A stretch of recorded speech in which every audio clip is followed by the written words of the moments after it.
Hello and welcome to another episode of the Fully Charged Plus podcast.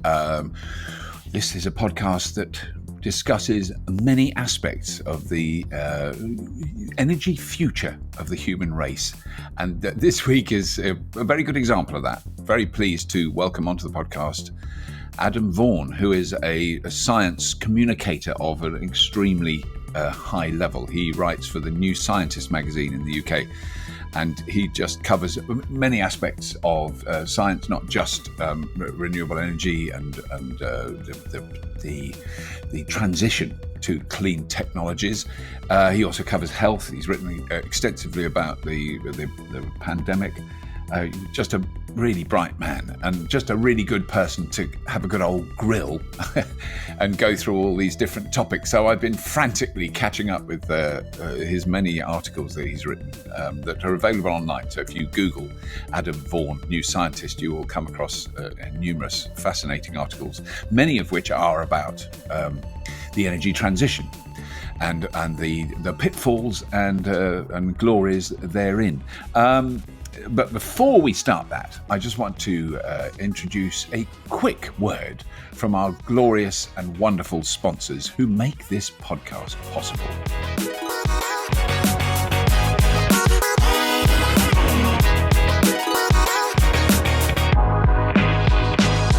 My Energy is putting the I back into British innovation.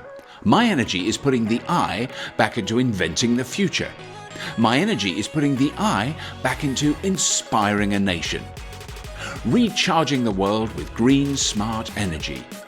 Charge your EV with your PV and more. Visit myenergy.com and help to spark the green revolution. My Energy, driving the charge to a greener future. Well, there we go. Let's get down to it. Please welcome onto the Fully Charged Plus podcast, Mr. Adam Vaughan. Right, there we go. Good. So, Adam, thank you very much for finding time to talk to me, because I know I've just been scrolling through your articles. I mean, you don't exactly sit around twiddling your thumbs. You churn it out. Yeah, you are producing content. I think the verb I like is crafting. Crafting, sorry. Craft it out. You craft it. Yes, yeah, churning does not right. Yeah, it has been quite busy, let's say, in the wake of the IPCC report last week. And, yes. And with the fires at the moment, which I'm reporting on as well. Yeah, there's been enough to keep me going. Yeah, absolutely. So we may as well start there, because, that is one of the quirks. No, it's not a quirk. It's not even interesting. One of the things I decided, one of the few decisions I made as regards Fully Charged, was to kind of gently steer around climate change when I'm talking about electric cars and renewables and blah, blah. And I do definitely focus very heavily on air quality, on what happens to human beings when you breathe exhaust fumes, etc. But I never really discussed climate change, just because I couldn't be bothered. I'd witnessed the sort of the absurdity of that goes on online. I just didn't want the comments full of angry people who are saying it's the sun. I didn't want to argue about it. This wasn't there's nothing I can add to it. And also, I don't really understand it enough to have a position. Now that's changed. And I think this the most recent IPCC report has changed the tone of the discussion. I hear the people who now go, it's the sun, it's the natural thing, or we need carbon because stuff grows, are mad people.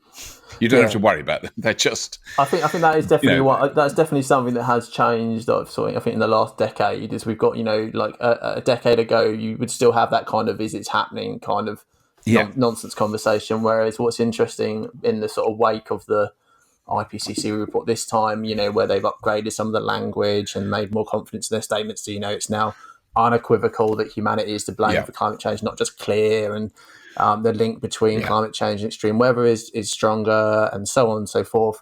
I think the interesting thing now is that in the wake of that, a lot of the debate has been about not is this happening, but what do we do, right? Which leads you back to things like electric cars. Yes. So, I think that's what's changed. So even the sort of so-called skeptics are not even not sort of saying, oh, it's not happening. They're going, well, can we afford to do this, or can we, so on. That's the is this the right approach? Is that the right approach? Is it hydrogen? Is it electric? You know, it's the so that feels like progress. Yeah. I suppose it is. I mean, it's a progress. Of a Yes, sort. it is. No, it is progress. It is progress of a sort. So, okay. So the first thing I want to ask you about, because I'm not, just don't quite get it, because we were filming on a salt marsh in, I guess in was that in Somerset? Yes, it would be in Somerset. And I hadn't realised where it was. And it's kind of next door to Hinkley Point C. So we were in this beautiful wild area full of amazing wildlife and wildfowl and, migrating birds. And there was a reason for that, but it doesn't matter. And then literally over this other side of an orchard and a couple of fields was this just gargantuan building project. I mean, there's got to be 40 or 50 huge cranes. It's not 3. It's just vast. They're building this new nuclear power station, and it just reminded me, because I kind of, we're all used to it. It's happening. It's Chinese money. It's a French company doing it. How did that happen? And the cost of it, and it's nothing to do with. I've always been on the fence with nuclear power, as in the vast majority of cases, it's been completely safe. It's virtually zero carbon. It generates around the clock. It's really, produces a huge amount of electricity. France, brilliant example. Just ignore what you do with the waste for a moment. And in those terms, it's been this amazing thing. But then the economics of it now, you just go, well, is this it's the economics. I'm just trying to shorten the question. What are the economics of nuclear, and why the hell are we spending that much money on one nuclear power station? And are we sensible in doing so?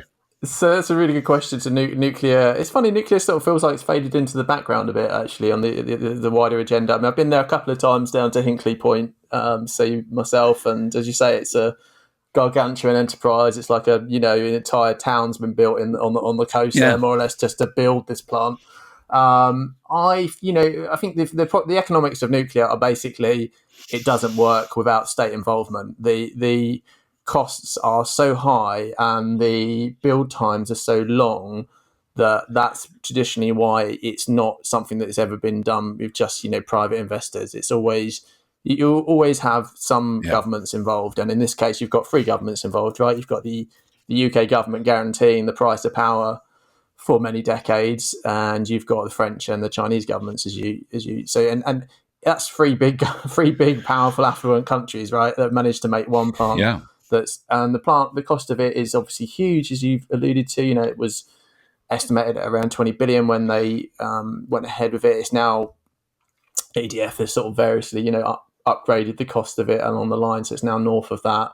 The interesting thing, I guess, about the cost thing is that EDF wants to build another one of these, right, in Suffolk, and the interesting thing there is that the business model that they're talking about with the government there would load that risk of increasing costs on the consumer. So on you and I through our energy bills, right, and your listeners. So that's going to be an interesting one as to whether or not. I mean, the key question now is, the key question for me is does the UK build any more than this one? So we know Hinkley's under construction. The first reactor should come online around 2025, 2026, and that's great for because we've got lots of old nuclear plants are going offline at the moment. So that's going to be great to replace that capacity. We really do need that. I guess the question is, will we get any more? I think at the most we'll end up with one other one, perhaps that one in Suffolk, that at the very, very most. Right. I think, previously the government and industry, I think, had hoped for a whole sort of fleet of them. I think now it'll be quite incredible. It'll be quite an achievement for them. I'm not saying I don't really take a view on for wider society, but quite an achievement for them if they manage to get that one in at size one in Suffolk away. And it's just not clear that they can reach a model that the government's happy with, and that the company's happy with. And I think a lot of it was also predicated. I guess the other thing is, without getting too sort of geopolitical about it, is the China, the different relationship between China and UK now compared to when Cameron and Osborne did all the groundwork for Hinkley, means that it's all looking a lot less likely, because a lot of it was reliant on Chinese money and China building. China wants to build. China's still going through the process of getting its technology approved by the UK nuclear regulator to build another plant in Essex. that's like a 4 or 5 year process, Right. and it's still going through that. But really, who can imagine? Wow. I can't really imagine that, even if they get it approved, right? I can't actually imagine that getting built. So with nuclear, it's always about the politics of nuclear, because it always involves governments. Yeah. So that would be the question. It's not a question of, people love to like compare the price of it against, say, offshore wind farms or whatever technology, take your pick. Yeah. But And it's kind ridiculous of when you do that. Yeah. It doesn't come out well usually when you do that, right? But it's kind of irrelevant, really, because that's not why nuclear happens or doesn't happen, right? It's not really about the economics of it. Yeah. But I mean, it is clear, one of the things that. No, well, I was only going to say, my bigger concern at the moment is that the two other comparable nuclear power plants, and I haven't looked this up, and I should have done before, but there's one in Finland and one in France of a similar design, which the last time I looked, which is probably 6 months plus ago, neither of them were actually functioning. They were massive delays and huge overspends. And that's slightly worrying. That's like if you're buying a new supercar and the factory's made two already and neither of them you can drive, and one of them the wheels fell off, you'd get a bit concerned that you were giving them a couple of million quid for your ridiculous supercar. Yeah. That's not a good advert for the technology, if nothing else. That's slightly concerning. It's not. But I don't know if they've solved those problems. That's what I haven't kept up with the story, so I'm not sure. They both did. The Swedish one has provided some electricity. It has. Okay. They Isn't it Finland? So, I thought it was Finland. Sorry. I don't know. Sorry, it is Finland. I'm just mixing up because it is Finland. Okay. Sorry, there's in Sweden. I cover nuclear waste disposals as well, and that's what Sweden's working on. Right. So the Finnish one is on the island. Right. So yes, you're quite right. The EPR, which is the same design. The French one's at Flamanville, isn't it? That's right. Yeah. So but those were both over budget and both over schedule. But I mean, I suppose the argument of people like EDF is that Hinkley will give us the learning to do it better at Sizewell, right? That's the that's their argument. No, I mean it's unfair in a way. It's you're right to point out those. No, I think those it's projects really. Are both. I think the thing as well of nuclear is it just takes there's no getting around this. It just takes a long time to build a nuclear power station for partly because of the safety side of it, partly just because of the scale of the things. Like you can build a wind farm in quite a modular way. Like where I live in Sussex, there's one off the coast. There's one off the coast of Brighton. It's not the world's hugest wind farm. It's quite a sizable one, but they managed to get that built, and now they're looking at an expansion of it, and that's very much the case. As you look around the coast of the UK, that these wind farms get built. Around the coast. Yeah. The wind farms get built and financed, and then someone comes along and says, okay, we're going to tack on a bit to the north of it or a bit further out at sea. So they're quite modular in that respect. You see what I mean? They can be built and financed in a few years, whereas nuclear projects tend to be things on the scale of decades. The only other aspect of the nuclear thing which is my real criticism, is the waste. It's only because I've done a couple of, I don't think I'll ever be invited back, but I've done 2 after dinner talks for engineers at Sellafield who are just, I worship them for real. They are amazing people. My goodness, we need those people doing that job. And I mean, some of them are well past retirement age because there's no one to replace them yet. And they're desperate. They are desperate for nuclear scientists and engineers because they have an enormous legacy to maintain and deal with.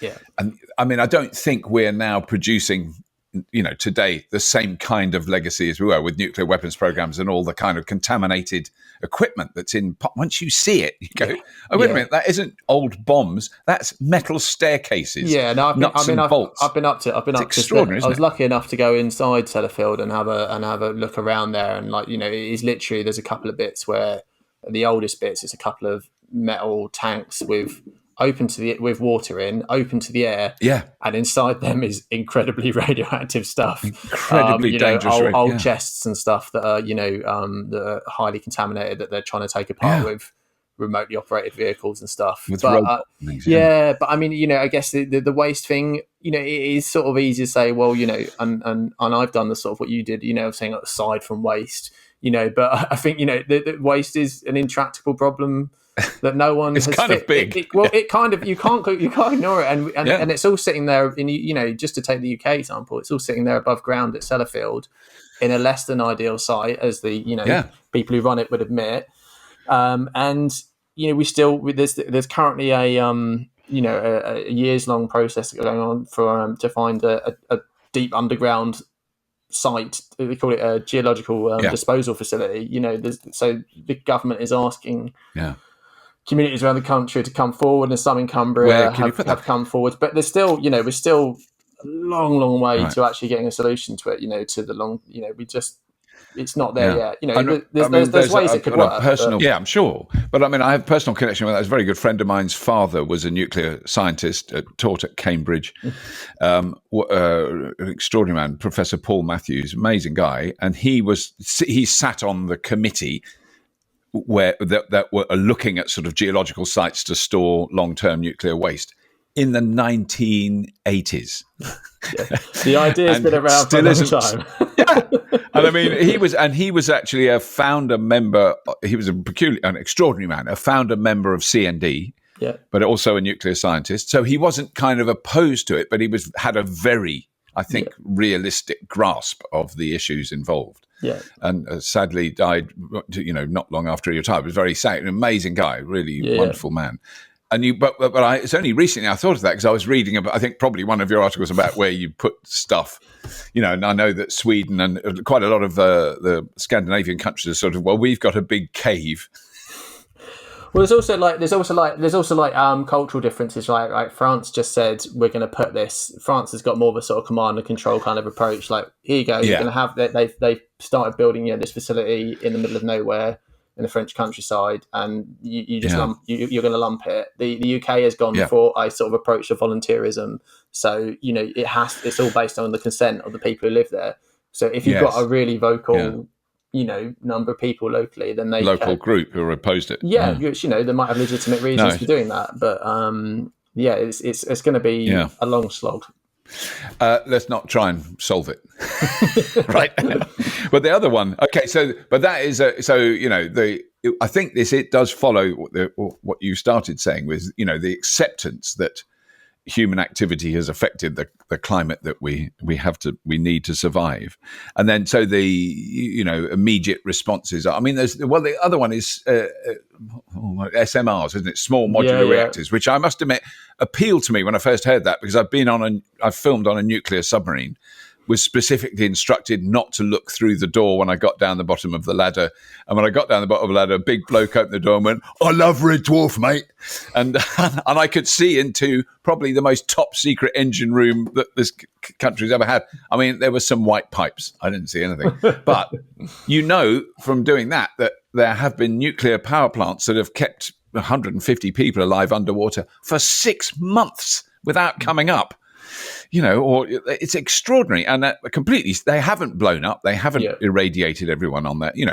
There is a technology, but then you go, isn't that brilliant? Why don't we put that in a container and then just run a town from it? And then you go, do you know how much that cost? No, nor does anyone else, because it's probably trillions. I don't know. I mean, it's one of those things that the industry and the government like to talk about as being the saviour, like these small modular reactors. So this is like the idea there'd be like a sort of a tenth of the capacity or thereabouts of something like Hinkley Point C.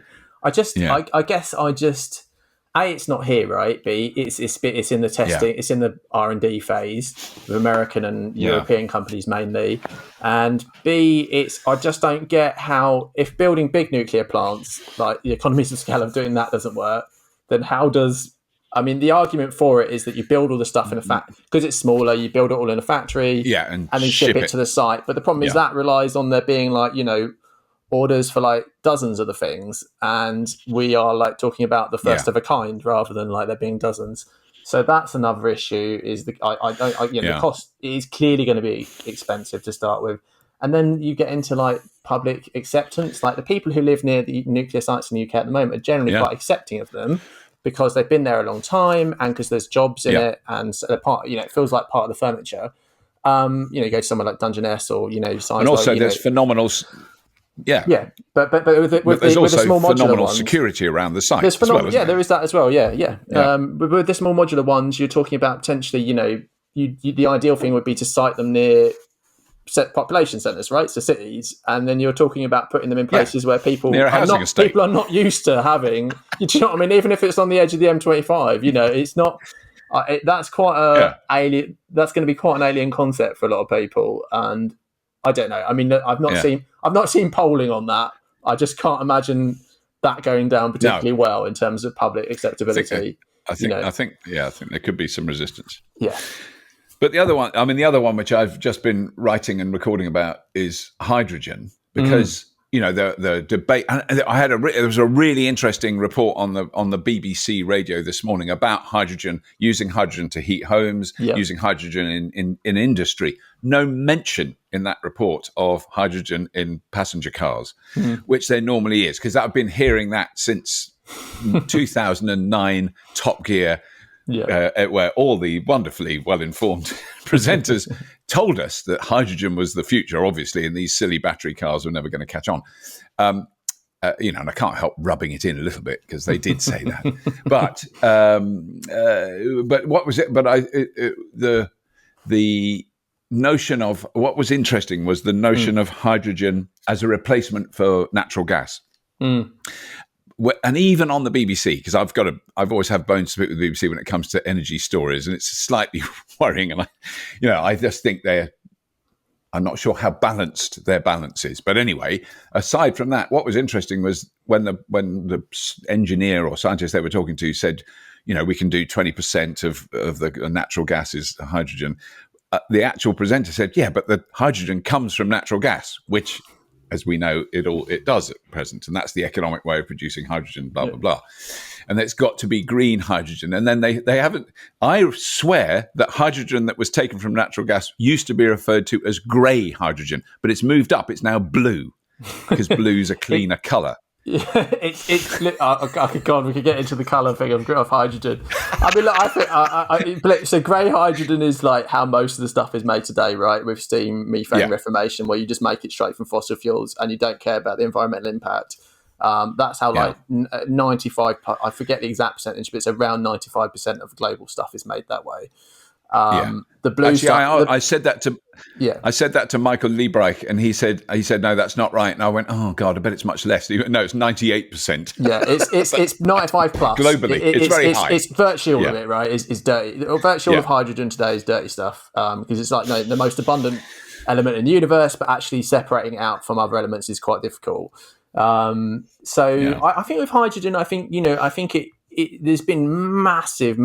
We're in a massive hype cycle, right, for hydrogen, and we have been for the last year and a half, I would say. Yeah. And that's partly, I think it's partly because of renewables, because the cost of them has come down so much, and so the idea of doing this so-called green hydrogen, where you at scale, where you produce, the hydrogen using an electrolyzer and water and renewable electricity, has sort of become more viable. And it's also because I think of net zero, because realizing that in the past, I think there was this idea that, the UK had a target of reducing its carbon emissions by 80% by 2050. And I think every sector thought they were going to be in the 20%. So your steel companies and your concrete companies and the rest of it, and your chemical company, they thought, well, it's fine. We don't have to change what we're doing. We're going to be in the 20%, right? Whereas I think what net zero has done is really shift everyone's mindset to realizing, oh, damn, we really do need a long-term fix for what our business model, right? We can't carry on like this. And that's where hydrogen comes in. So I think with the UK hydrogen strategy is it's the latest in many national plans. The EU had its last year. Several other countries have put theirs out, including Japan. I mean, the UK one, I think hydrogen's going to be really big in terms of cleaning up heavy industry, so the stuff that most of us don't see, but that's really important around steel production, chemicals, and so on, oil refineries. I think in terms of other stuff, there's a massive question mark as to how much. So like you've said about cars, I don't. It's clearly not going to happen on scale for passenger for private passenger cars. That's just not a thing, despite the fact some people still wang on about it. It's just not a thing. I think there's interesting. I think that's the right word. They wang on. They do wang on about it, even still. Going whatever the argument is around like refueling times or range of the cars. All of which is sort of out of date already. The last I checked, like a couple of years ago, there was about 50 hydrogen cars registered in the UK. It's like, maybe that's a few hundred now. I haven't checked the latest numbers, but anyway, so that ship has sailed. It's not. I don't know. I think it may even have gone down. It's not. Right. Yes. Okay. Not big. So that ship has sailed, but I think the other sort of thing that the UK government has really sort of foregrounded is whether to use hydrogen for heating. And again, I think there's a lot of companies that have a vested interest in that happening, and it may be that does end up being part of the option, part of the way we clean up our heating, right? We can't all go on using gas boilers as most of us in the UK do. Yeah. That's clearly not an option. But I think, the alternative of electrification using heat pumps and things like heat networks in cities is just so much more attractive for you touched on a couple of the reasons, right? It's like the hydrogen has to be made from something, and you're either making it from natural gas and trying to capture the CO2, or you're making it using electricity. It's like, well, if you're making it using electricity, just using electricity in the first place. It's not just efficient. Use the electricity. It's so not hard efficient. not to think it's not that. Efficient to convert things like that. You get it's really lossy,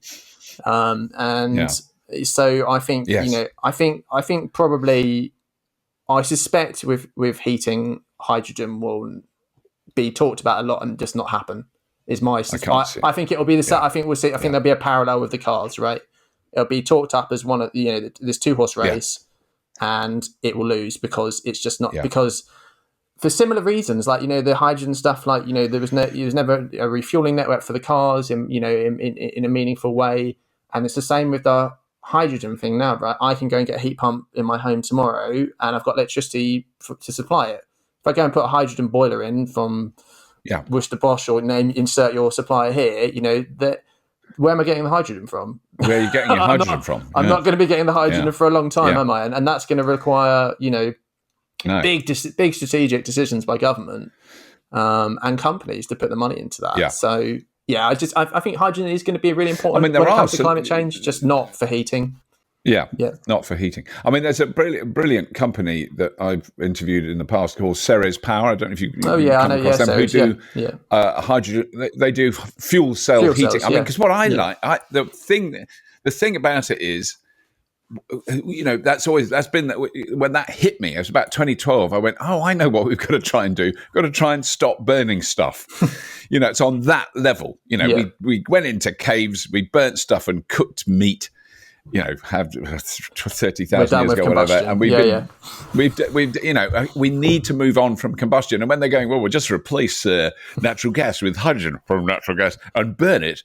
But it's still, because I didn't realize this, when you burn hydrogen, it still releases nitrous oxide, NOx. Yeah, you get it isn't like particulate free. The combustion is imperfect, right? So it's you get so don't burn it.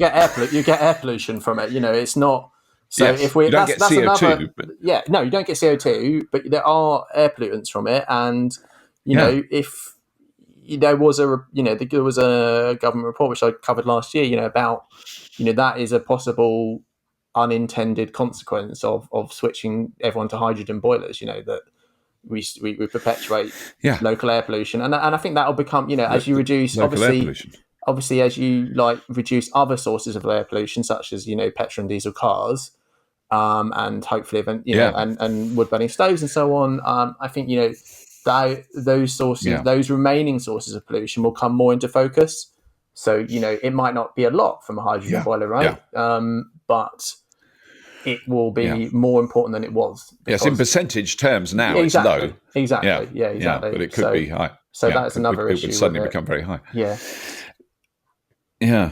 I mean, because that with the other one that I love, because I went to. I mean, it's weird how I go and see things either with old TV shows I used to make decades ago. Like I went around an oil refinery for How Do They Do It, and I had no preconceptions then. This is 15 years ago. It was just another thing where we go. I love going around big projects like that, big factories. It was amazing. Pembrokeshire, huge oil refinery, does a third of all the fuel we use in this country, so really chunky.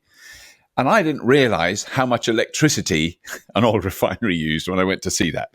That is amazing. And I thought it generated electricity because it had its own huge substation. But that was the electricity coming in. Yeah. to refine fuel. So that was a little fact that I didn't realise. You're as bad as I me. didn't realise that. You're as bad as me. I had a little bit of a thing of I've got a bit of a history of going to the biggest industrial things I can find. Yes. Where it's like the biggest ship in the world, biggest power stations, biggest wind turbines.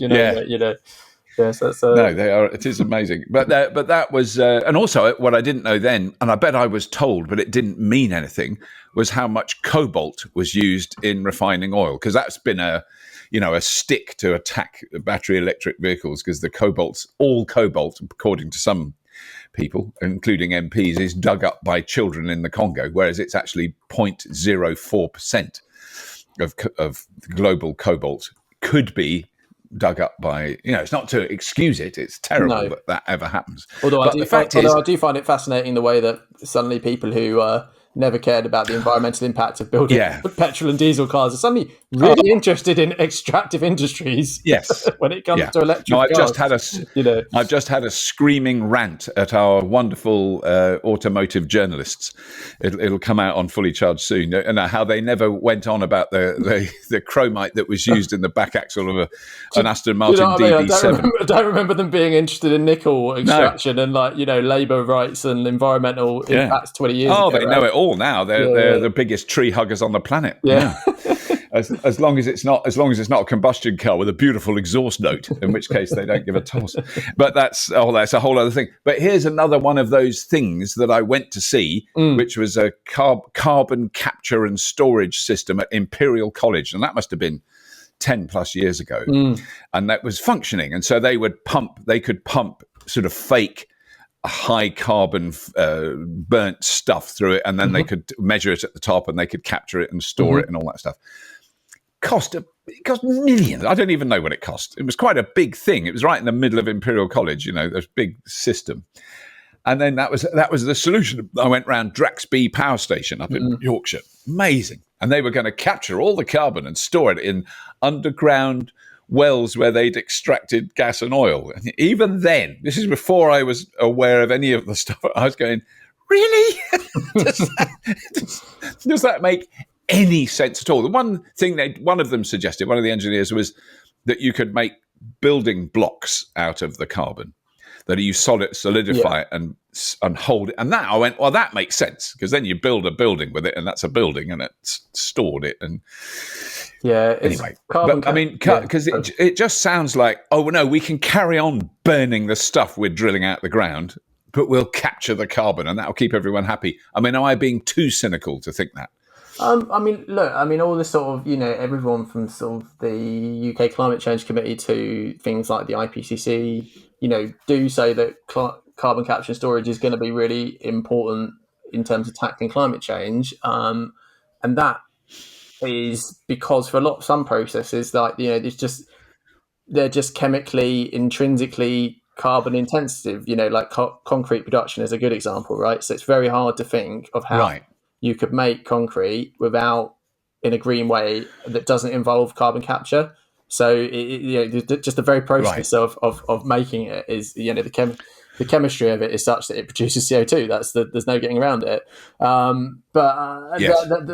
There is some getting around of it, but I won't go into that for now. There's some alternatives, but that's a whole another half an hour, so I'm not going to get into that. But I think the thing with carbon capture and storage is CCS is it's just so small scale to date. We've been talking about this for 20 years. You mentioned you went to see the Imperial thing about a decade ago, and the idea and pilot projects have been kicking around for 2 decades and more. And to date, the figures are roughly globally CCS projects capture. It's around about 40 million tons of CO2. So 40 million tons of CO2 a year, and you got that sounds like a lot until you put it in the context of humanity emitting 40 billion tons of CO2 a year. So you can see how all the efforts done today get us to not like 0.1% of all our emissions. So it's just not at the scale to make a difference at the moment. That's not to say it won't in the future. It's just that I think it's important to be skeptical about its potential. And that brings us back to the hydrogen thing again, because that one of the ways, as you said, is that people are talking about making that is blue hydrogen, which is do it with fossil fuels and add some CCS on the end, which releases CO2. Yeah, and the thing is, is like that CCS isn't there yet, and it doesn't capture all the CO2. So that you get to like most of the ways for blue hydrogen, you get to like 80-90%, and I think the very best is about 95% of the CO2. So it's like, what are you going to do about those remaining CO2 emissions? Right. You're going to plant a forest, it's I think the thing with CCS is, yes, it's important, and yes, it's probably going to be part of our sort of it's going to be part of our future. It just needs to. Yeah. It's just gone very slowly. It's often because of the economics of it. It doesn't, it just, that's why like clean. Yes, I'm sure. It makes it more expensive. Yeah. Do you know that's why things like so-called clean coal never became a thing, because it was just, it was just coal with CCS. That never became a thing because it's like, well, it just made the power stations completely uneconomical. No one's really worked out how to fix that yet. I think what I feel now slightly bad about my cynicism, because I'm thinking of it because I discussed this and saw examples of this at a huge coal burning power plant. I connected it entirely with that thing. Well, we virtually don't burn coal anymore in this country. And in fact, my visit to Draxby, it was still just burning coal then. It's almost now a historic document. It's that's not going to happen. But I'm not thinking of the other industries. Certainly concrete. It's definitely going to be less about energy, CCS, and in fact, I think it'll play almost no role at all in energy. I think it's going to be again about heavy industry, those hard to treat things that most of us don't think about, but are the sort of fundamental building blocks of like modern society, of the the concrete and the steel that underpins our world. But I think it's a bit of a busted flush when it comes to energy for CCS. There's better alternatives, right? We're getting through. Get it from the wind. Get it from the wind and the sun. Get it from that nuclear plant if you want. There's better ways of doing it. Yeah, I mean, I think it's becoming increasingly hard not to. And I keep checking myself, but not to immediately jump to conclusions about some aspects of new technologies that are suggested or introduced, because it sounds like they're there purely to bolster and embed the existing legacy fossil fuel industry. We can get around this one by doing this. There is some of that. Don't get me wrong. I mean, I think there is some of that. It's no coincidence that a lot of the backers of hydrogen are, oil and gas companies like the big oil and gas companies. Shell and Equinor and so on. It's no coincidence. Yeah. No. But then, the next thing then, because I mean, what you've got to have when you argue those things, it's all well and good. But we all grew up in an environment and a society that was entirely reliant, or hugely reliant on fossil fuels. I suppose the only argument you can say, like when you and I were kids, the only alternative was nuclear. There was no other way of generating the energy we might use, and everything else was fossil fuels, bar none. But then, so you've got to have a realistic, plausible alternative to that on a scale that is, that is mind-bogglingly huge. When you look at it globally, you look at it locally, it's big. Yeah. You look at it on a citywide, it's massive. You look at it on a nation scale, it's just ginormous. You look at it globally, it's like, how on earth are we going to do any of the things we do now then? But I mean, one of the things that is clearly happening, so there's got to be economic reasoning behind it. But I'm wondering what you think about how far it can go. Are sort of grid level batteries. So I have batteries in my house, which probably don't make economic sense yet, because I'm not going to live long enough to benefit from the cost of them and installing them, and particularly keeping up with regulations regarding fuse boxes. But, that is plausible. I can see that becoming a plausible thing for a lot of houses to have a small battery in them that alleviates the peaks and all that stuff. And that could actually have a really big impact. But like in Cowley outside Oxford, there's now, I think, a 50 megawatt hour battery pack that's been installed that is grid connected. I know that GridServe are using large batteries where they're doing chargers. They are appearing, and there's obviously the one in South Australia. I mean, do you think that is a viable, the fantasy, my fantasy, and I'll admit that my slightly hippie-ish fantasy is you just have an enormous amount of offshore wind, way more than you could ever possibly use. You put in 150 gigawatts. We never use that much power. and that produces huge amounts of power. You store it for the days you don't need it in millions of batteries all over the country, and that's how you continuously use power. And I mean, I think technologically that could work, but the batteries, you would have petawatts. Petawatt hours of batteries you would need. So how do you do shed loads of renewables basically? What fills in the gaps? What fills that gap? And hydrogen is one of those things. Potentially, you could argue. National Grid are super. The UK's or the people who run the UK's motorways of the electricity world. They are really hot on hydrogen because They're extraordinary, aren't they? Yeah. They think that would be. They like hydrogen as an energy storage. They like it as an energy storage because it's just an energy carrier, right? At the end of the day, it's like you can stick, you can turn electrons into hydrogen molecules, and then you've got those hydrogen molecules later on to turn back into electrons. So that's one possible route. Batteries is definitely going to be a part of it, both in both the ways you've alluded to, so like lots of little ones being aggregated up in all our homes and our cars, and lots of big ones as well on like key points on the energy networks. That's going to be part of it. I think a couple of things that we often forget in the kind of conversation about how do we do high renewables world. Two of the things we often forget are massively reducing our energy needs in the first place, so boring old energy efficiency. And we can clearly go a lot further than where we're at the moment, with the amount of electricity we're going to need, and that's going to come down to boring, especially as we electrify our heating. That's going to come down to boring things like insulating homes, which sounds like a conversation from like 15 years ago, but that is still going to be part of the agenda. And more efficient appliances. What comes next from LED bulbs. So on and so forth. So that's part of it. And the other big thing that is missing is the connection side of it. So this is the kind of like long distance electricity grids. So the UK, as most people don't realise, but the UK has been building all these electricity cables to neighbouring European countries. I went and had a look. Talking of like going to visit big things, I went and had a look a couple of years ago at one that was built from the UK to the coast of Belgium, and went into this massive hall where they have you get and see the sort of 1-inch diameter wire that carries gigawatts worth of electricity from from gigawatts, which is just incredible. It literally is like a sort of 1-inch diameter cable. We went and had a look at it, but there's a lot of them being built, and that is going to be really important because that just means supply can be shifted to where it's needed. And I think another part of it is going to be a bit of what you said. I think the kind of like just overbuilding. With intermittent variable, call it what you will.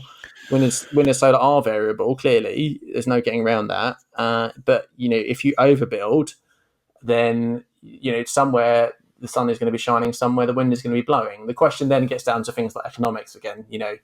Who wants to build a wind farm that are they going to get paid for? What's the business model? Do you know what I mean? When their electricity isn't needed because they've built too many, is it going to be used to create that hydrogen we talked about, or is it they've got to have something to use it for? But I kind of think that is quite likely a world we'll end up in with a bit of overbuilding, and then there's other possible big tech fixes. The other big techno fixes might come in and be the way we do it. So I think different countries will do it differently. Some countries would look at doing things like nuclear. Which is obviously another way of doing it, right?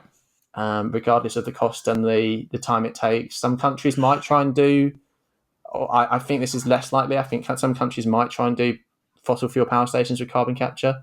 That is still talked about. I think that's probably, given the number of alternatives, I don't think many people will end up with that. But so I think it's a mix. I think it's going to be a real mix of things. Better connections, using less energy, overbuilding. Batteries aren't the only storage as well. Remember, we've got old-fashioned stuff like pumping water up mountains and so on, and companies want to build more of that because they know the world is going to need more of that. So there's plans for more of that. SSE and other people are talking about doing that up in Scotland. Expanding what they've got there. So there's lots of different ways to do it. And I think that's one of the conversations I've had recently with with the national grid is they've just finished putting the big connector in between the UK and Norway. Yeah. I think it comes into the UK in North Yorkshire or right up in the north of England, and that is so that we can use Norway as a battery. Yeah, because we already overproduce with wind at times. Yeah. You know that's one of the most savage things I think people don't realise. And I've had that explained to me numerous times. Is we curtail wind. So when you see a wind turbine not turning, it's not because it's broken, it's because it's been turned off because it's producing too much at the wrong time. And then you think that is crazy. We've got to get around that so that we use all of that. Yeah, and that comes down to what they're talking about is energy networks. Yeah, exactly. And this stuff's quite dull, but it's really important, right? Building these wires. It's very important. Yeah. And I mean, the Norway one's really interesting because it's like they had to do some incredible tunneling for that, and I'm just kind of, I don't know, the technophile in me just loves the mad fact that, sometimes UK homes will be powered by, hydro in Norway. A waterfall in Norway. That's just incredible, right? And a wind turbine, a wind turbine somewhere off the coast of East Anglia will, in return, occasionally might charge up a Tesla in Norway. I love that. That feels like progress to me. That feels like a good world to be living in. Yeah, I mean, it's because I like to be. It went down very badly when I was at a conference I was chairing a conference, an electric vehicle conference in Oslo a couple of years ago, and I made a joke, which in English humour terms was sort of, I thought, affectionate, but it was basically, I said, I hate Norway and I hate you Norwegians. You've got loads of electric cars and more renewable energy you know what to do with, and you still sell us all your gas and oil because you don't want to burn it here. I hate all of you, or something like that. And it kind of went quiet because I think they thought I was. No, I had to go. No, sorry, that's English humour. I'm sorry, that really went badly. It's got stony silence. Yeah, brilliant. And also a member of the, which I didn't know until later, very soon afterwards. A member of the Norwegian royal family was in the front row. So, it was a lot of diplomacy. I should have been much more tactful. Yeah, so I haven't been asked back. Mind you, they haven't had the conference. It's been online. I want to do one last thing. Sure. What the hell was it? I'm looking at my list. Climate science blah. Can you just do a bit of climate science blah? No. Well, okay. No. Here's one last thing. I think is there? I think it's the question a lot of people have suddenly been faced with. Is there any hope? Can the human race survive the next 100 years? When we're seeing, what we're seeing is the pinprick top of the potential disturbances, unbelievable hurricanes, unbelievable wildfires, unbelievable droughts, floods. It's pretty grim, really. That area of Germany, that's the one that surprised me more than anything else, because I've spent time there. I know that area. A good mate of mine lives quite close to there. They don't get floods in that area. They've never had them before. Yeah, absolutely barking mad, that. And even in London, the fact that rain, just shows how weak and unprepared our infrastructure is for such events. Yeah. So anyway, is there hope? Is there hope, Robert? Adam Vaughan, is there hope for us? Well, look, I've still got hopefully half my life to live, so I like to be quite optimistic about things. I think it is a good question. I think the IPCC report was overall pretty grim, right? It's quite. I found it quite overwhelming reading through the 40-page summary and then the sort of 4,000-page full version. It's there is right. Did you read the whole thing? Did you? I'll be honest. The full version is about 4,000 pages, and about 3,000 of that is citations. Wow. I'm going to be honest. I have skimmed through the 1,000 pages. I have not read it from page 1 to 1,000. Right. I skimmed through the bits I was most interested in. But in terms of what it tells us, and the summary tells us, the bad news is that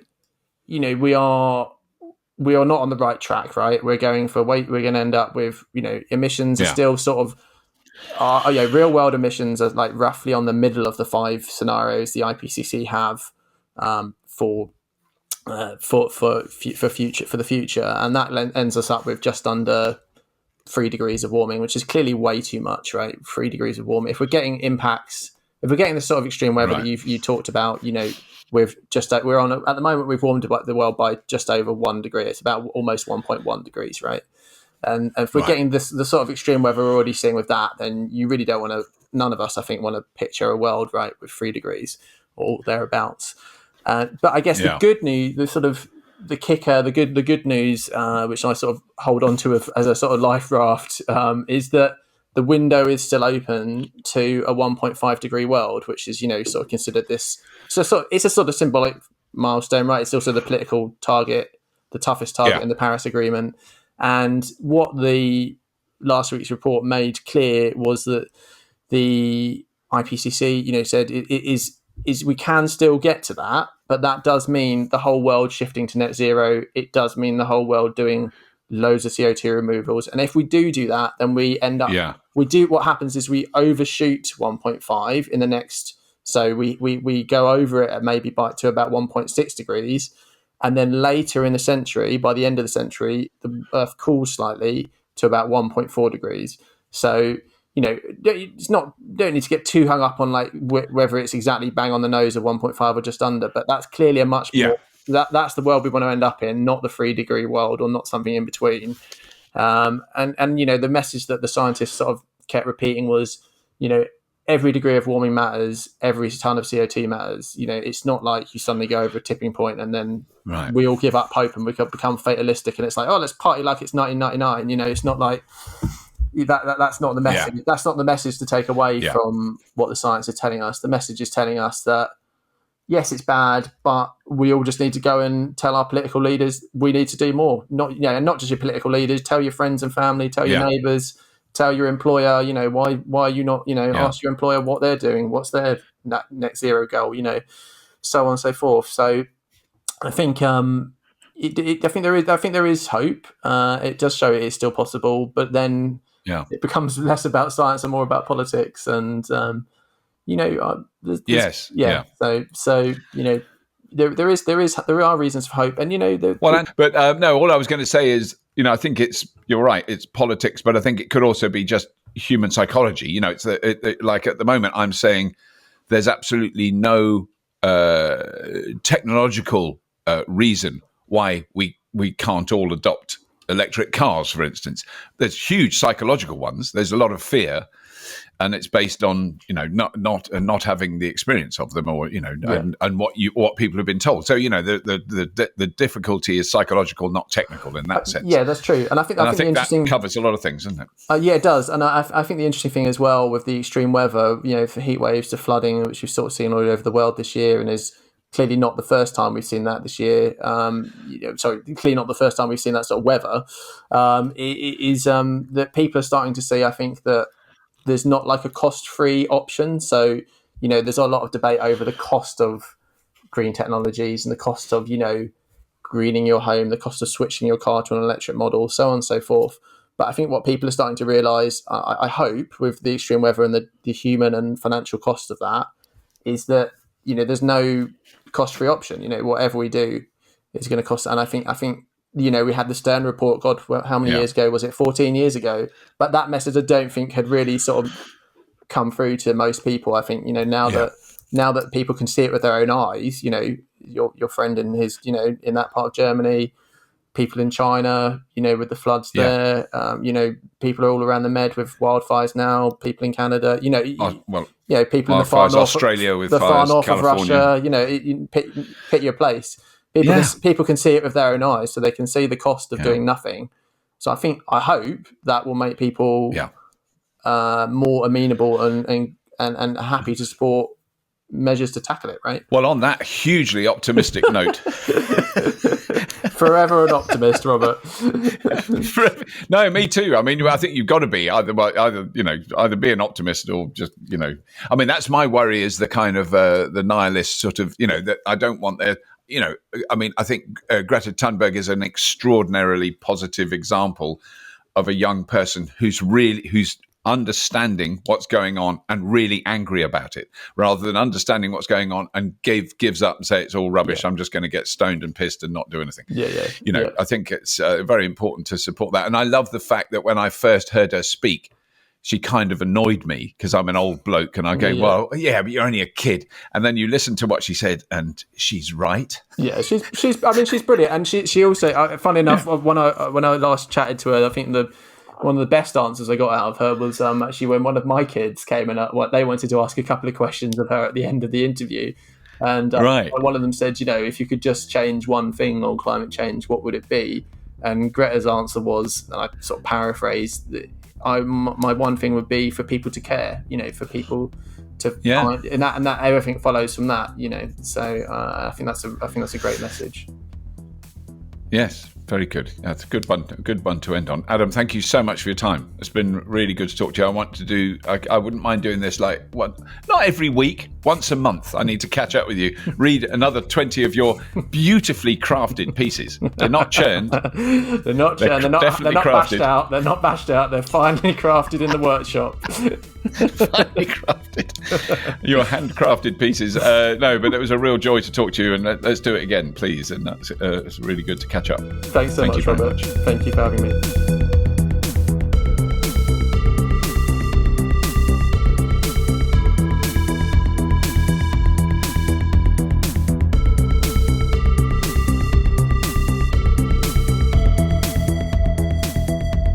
Well, I really hope you enjoyed that. I really learnt a lot from Adam. I mean, I do learn a lot from Adam on a regular basis. I really am constantly reading his little takes on things. Just constantly catch my eye. He's really been a fascinating source of information, and just really kind of well balanced and not biased by any particular agenda. Unlike me, I mean, I probably have got an agenda, except it keeps changing. And he's a proper science journalist, as unlike myself, who's an improper, not science journalist. Anyway, that's enough. Please do subscribe to this podcast, because it's really helps us. Please tell your friends and family about it. Please do have a look at our Patreon page, which there's links to that all over the place on the normal YouTube channel, Fully Charged Show, and all that stuff. By the time you hear this, will the live show have gone out? No, it won't. We're doing a live show very soon, 3rd, 4th, 5th of September in the UK at Farnborough International. It's going to be absolutely huge. It really is a big event. It's very exciting. There's still tickets available, certainly for the Friday and the Sunday. The Saturday's getting a little bit full now, but really exciting, amazing stuff to see. Incredible talks, really good people on the list of people. Lots of other people hosting talks, not just me. Maddie Moat, Helen Chersky, the lovely Jack Scarlett. A lot of people are going to be there that you will have seen on Fully Charged in the past. So it's always worth having a look. If you're in the UK and you can come along, do please have a look on the webpage for all the information regarding that, fullycharged.show. And that's all. As always, if you have been, thank you for listening.